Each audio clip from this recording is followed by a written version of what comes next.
Welcome! In this video I'll be giving a brief overview of watercolor versus gouache. I'll be using watercolor paper, watercolor, and gouache for this tutorial.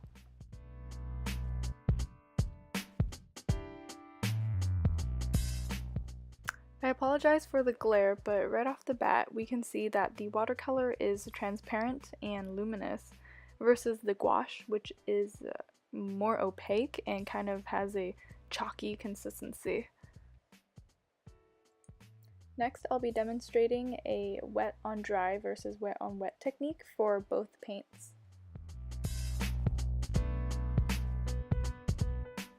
You'll see that on a wet surface, the watercolor is really easy to move around and kind of creates a blooming effect.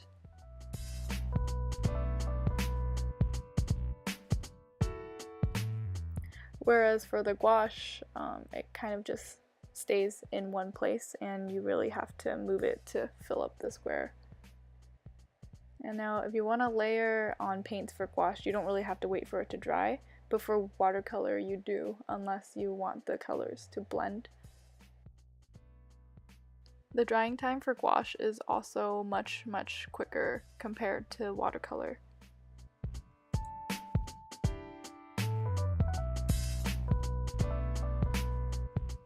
Now I'm going to paint a rainbow gradient so you can see how the two different paints blend. And you have to be careful because sometimes if you're using too much water, like we see here, the orange kind of just flows right into the yellow. So for watercolor, it's really easy to get rid of that hard edge. You just add some water and the paints almost blend automatically. Now for gouache, it's a bit harder to get rid of that hard edge and the paints don't really flow into each other like they do for watercolor. They kind of just stay wherever I put my brush. It's again kind of like acrylic.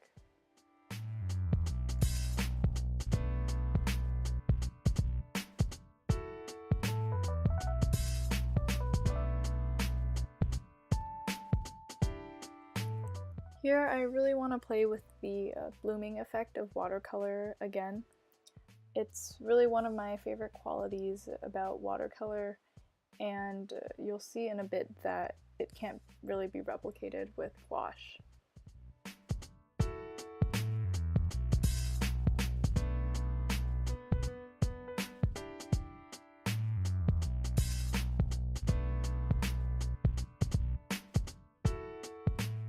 So when I put little dots of blue on the gouache, it doesn't really go anywhere or bloom.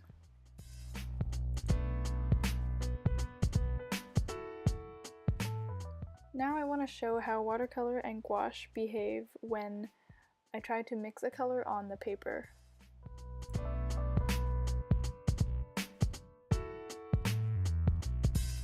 So we can see that the watercolor creates a very nice and soft purple. And there's almost a gradient going on. Again, no hard edges. It's a little more difficult to create the same effect with gouache, and you'll see when it dries that there are actually watermarks where I try to blend. The last technique I would like to demonstrate is using white to cover up both paints. You can see that it doesn't really have an effect on the watercolor. The paint kind of just smears and the blue doesn't really lose its intensity.